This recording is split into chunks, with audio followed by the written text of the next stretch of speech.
Here's a new weekly outlook. We're going to go over the fundamentals and then move on to the technical side. Let's start off with the macro fundamentals.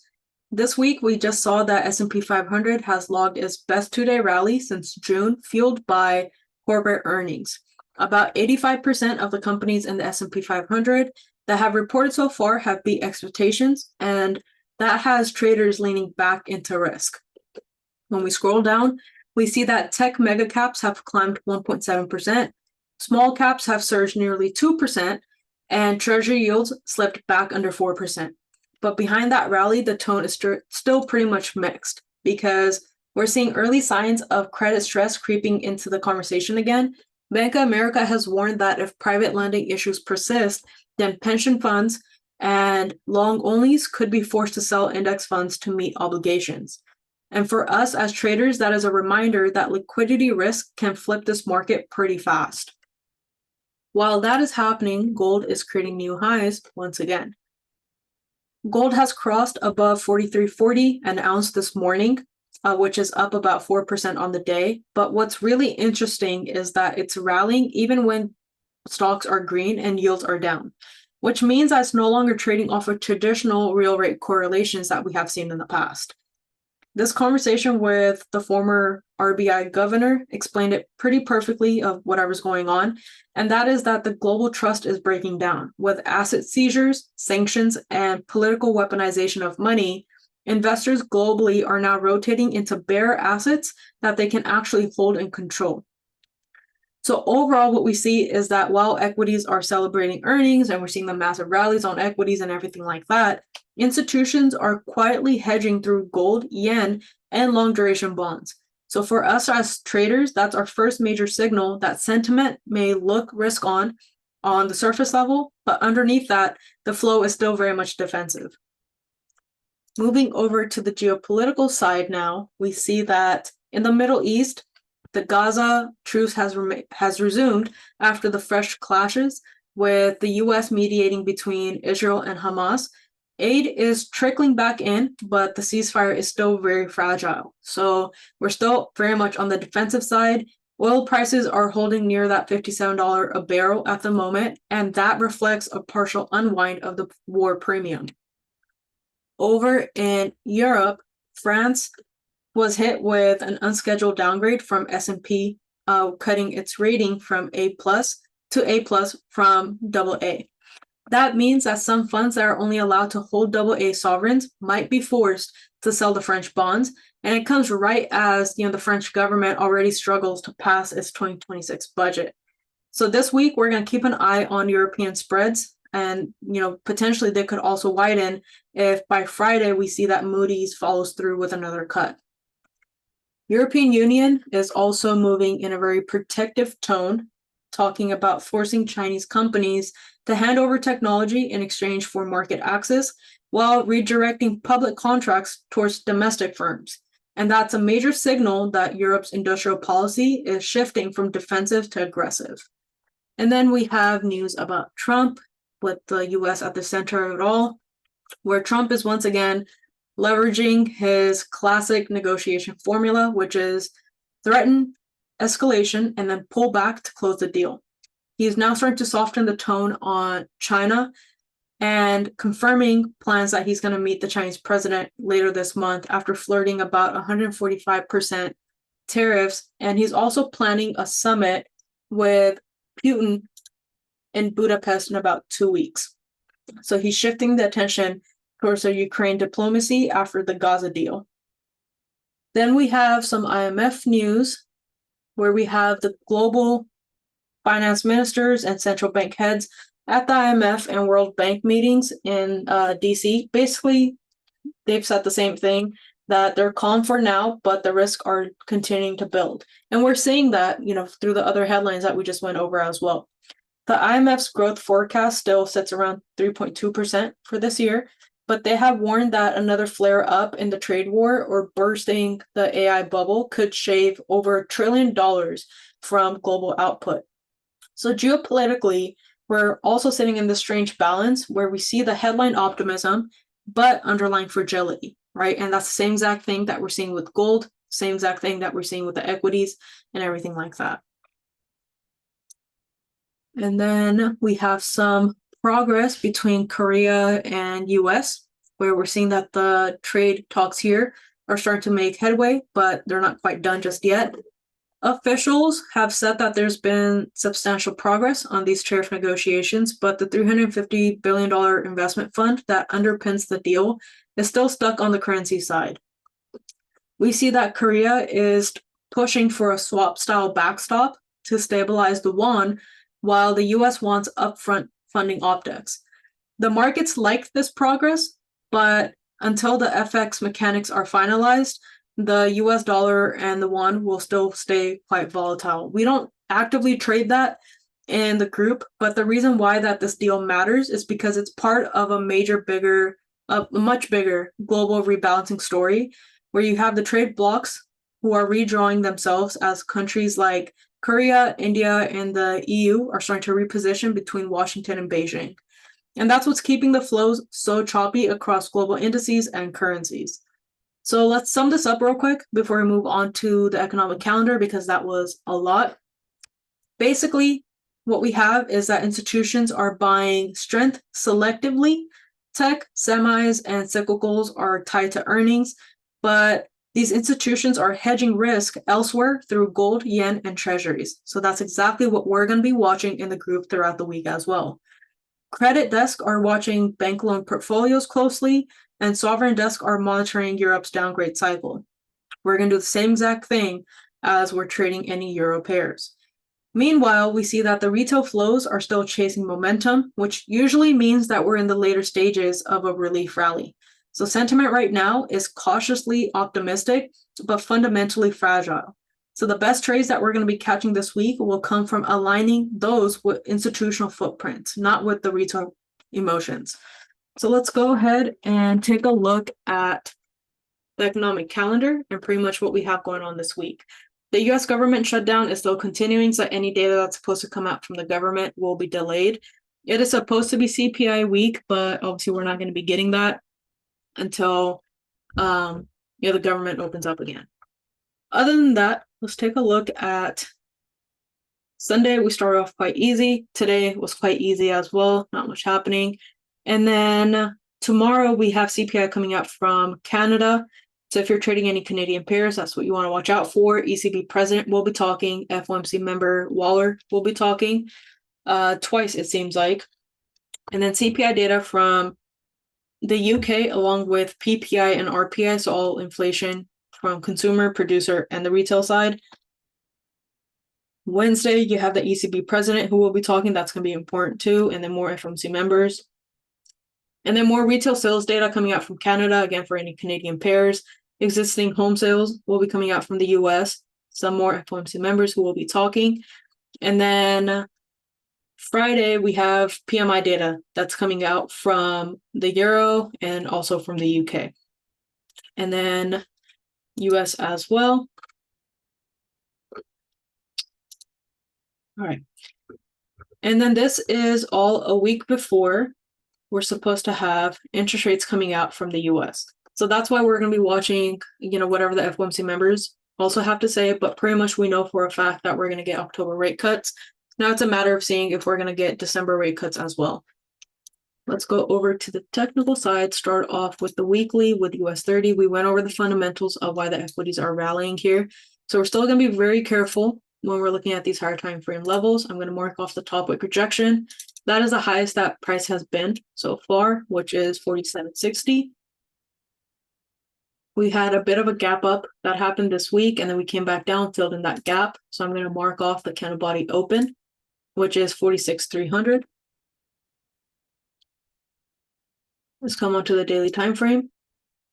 So we had a bit of a consolidation last week. This week we pushed back up again on the back of the corporate earnings. This is still that weekly resistance, the candle body closures, and then on the daily as well, which is 46.800. So if we're looking for any trading opportunities, we're looking for a zone-to-zone trade, unless we get the momentum to push past 46.800 to come back and tap into the 47,000, almost 100 level. Let's come over to the 4-hour time frame. We have entered into a 4-hour consolidation area. So when we're looking for intraday trades, what we want to see is first area of target right here. As price rejects this and pushes back down, that's for your quick sell opportunities. For any buying opportunities, we want price to push past that 46,800. And then on the other side of that, you have pretty much clean trades coming up for close to 300 points, 261 points that we're looking at. And then if we're looking for sells, we're simply looking for top wick rejections, push back down into the zone, same thing, 280 points, and then a continuation back down. So this is the major zone that we're looking at. And then any momentum past that is going to be those buying opportunities to come back into those previous highs. But on the fundamental side, we did see that these rallies are pretty fragile, so be very careful when you're looking for your swing trades, your day trades, anything like that. We have great opportunities for scalps though. Coming over to GBP USD, candle body open for this week, already starting off bearish. 1343. And then I'm going to mark off the weekly support right here. 1335. Let's come over to the daily time frame. Last daily candle here closed bearish on Friday, and then this week, the first daily candle of this week also closed bearish. So for any sell opportunities, we're waiting for the support area here to be broken and then continue pushing back down. When that happens, we're targeting 1335, which is about 50 pips or so that we're looking at. And then for any buying opportunities, we're going to wait for the previous highs here to be cleared and then tap into the next high for a clean buy opportunity of starting off with 34 pips, continuation at 448, and then after that coming back into this major consolidation area here to the left. Onto the 4-hour time frame, we are starting to see a push up, a lower high formation, and then trying to see if we can break this previous low. So as you can see, this zone is very important because price is struggling to break below that. Fundamentals here are going to be very important, so we're going to be watching out for whatever happens this week, especially with the UK side and then also the EU in general. Euro USD tends to follow the same exact structure as GBP USD, but as we saw on the fundamental side, there's a lot happening with the euro. So you got 1.167. We did have a bit of a gap up. It seems like the market's starting to fill that in. I'm still going to mark off the weekly support, which is down here at 1159. Even for simply a bottom wick and a flip back up, we're looking for price to hold onto a support down here for any buying opportunity. So just hold onto a support here and then look for your buying opportunities to the upside. But right now, obviously, we know that the euro is quite weak because of the given fundamentals. So we're looking for sell opportunities below the zone. Nothing just yet, but below the zone, you have about 42 pips and then a continuation down to come back into this previous daily support of this bit of a consolidation to the left for 71 pips. These zones are very, very strong. So make sure that you guys aren't trying to, sell the low or buy the high and not getting stuck in any of those, lower time frame trades and then trying to hold them longer when you know that you're approaching a weekly or daily resistance or support level. You definitely need price to break those levels and then give you a retest before a continuation. So get your confirmations from higher time frames before you look for trades that you can just hold on to. After a price breaks these higher time frame levels, there are great scaling opportunities too. So don't, really have a lot of FOMO or anything like that. And then when we look at the 4-hour time frame, same thing. The levels check off where you see price bouncing off of the zone and even the resistance and support. So this is really just going to be the limitation of your trade unless you get the fundamentals. And let's go over to GBP JPY. We still haven't filled in that massive gap from a couple of weeks ago. On the weekly, you got the top wick rejection. That is your resistance. And then we have a bit of a bottom wick, so I'm just going to mark that off. And then if price breaks below that, then we target the previous weekly bottom wick rejection, and then a continuation down for a gap fill. All right, come on to the daily, and that's where we see that since last week, price has just been stuck in this bit of a range here. And then this last daily candle closed like a doji. Let's drop down to the 4-hour time frame and narrow in our zones. Any sell opportunities will be below 201.8. Continuation down for about 73 pips. And then if price does break below that, Then we're looking for a gap fill and close to a 300 pip range. For any buying opportunities, even for quick scalps or day trades, we need price to establish a support here and then break these previous highs as we saw here, give you a quick retest and then a continuation back up. As that happens, we're looking for about 65 pip range and then a continuation back up into these previous highs of about 99 pips. Come over to USD/JPY. This week, I'm gonna mark off the candle body open for this candle. 150.45.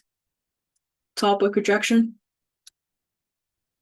at 151.2. Come on to a daily time frame. That is where the candle opened up on Friday, and then we had a bit of a push up, and then this last daily candle made a top wick rejection. So this is currently our range at the moment. We don't have any buying or selling opportunities unless price can clear these levels here. So even on the daily time frame, you can see how important this level is. So if price can break above that, we're looking for a quick wick fill trade as a scalp opportunity to the upside for about 39, 38 pips. For any sell opportunities, we need price to break below 150.45. Come on to the 4-hour time frame, and that's that consolidation. So I really would not be looking for a trade here. Any sells will be below 150.45. Any buying opportunities are going to be above that 150.8 or about 150.9 area, and then a continuation back up. Then we have gold, finally. So still continuing that rally here. And we have price sitting at 4382.3. And then same thing, the big institutions were targeting 4,200. And then after that, 4,900 until the year end of gold ultimately tapping into 4,900 or even 5,000 flat. So that's exactly what we're doing here as well. We're going to be buying the dips here because the structure is still bullish regardless of this massive rally up. The only thing is that I'm expecting consolidation soon, and that could potentially happen this week too if we don't see a lot of updates from a fundamental perspective, especially with the trade deals and everything like that. Maybe a bit of a consolidation and then a rally up again, especially next week as we're going into the Fed interest rates and everything like that. Come on to the daily time frame. We see that the last daily candle closed with a top wick rejection, came back down, closed bearish, right above 42.20. And then this new daily candle made a bottom wick and it's kind of just hanging around here. On the 4-hour time frame, we've had a nice retracement, a bit of a consolidation here, and then a push back up into New York session. So here we're going to wait for price to hold on to that resistance, break below the support for a quick retracement of this nice rally up for quick scalp opportunities going into Asian session or even London, to come back down to maybe around 42.75 area. For any buying opportunities, we want a support formation and then a continuation back up. Even on the hourly, same thing. It seems like we're rejecting to previous highs here. So a bit of a pullback, a support formation, and then continue buying any dips. So that's pretty much what I'm looking at from a technical perspective. But the way that I want you guys to think about this entire week and the way that I'm going to be approaching this entire week is that the macro picture looks calmer on the surface, but under the hood, as we saw even on the fundamental side, and we're seeing it on the technical side, we're still in a transition from liquidity stress to risk rotation. Institutional money is playing defense with gold and yen, and we're seeing that with GBP, JPY, USD, JPY, and gold here too. While the retail side is still chasing those earnings rallies, which we're seeing when it comes to the equity side, especially with US 30. So this tells us that it's not a full risk on recovery. This is just selective optimism. So our job this week is to follow structure, not the noise. We're not going to be trading headlines. We're going to be trading reactions here. And as always, make sure that you guys are journaling and you're, taking a look at how the sentiment has shifted, what levels have held from these higher time frames, and where flow is confirmed or rejected your bias. So I'll see you guys in the next weekly outlook, and then in the group, you'll continue seeing those daily updates in your major fundamentals and then the market update.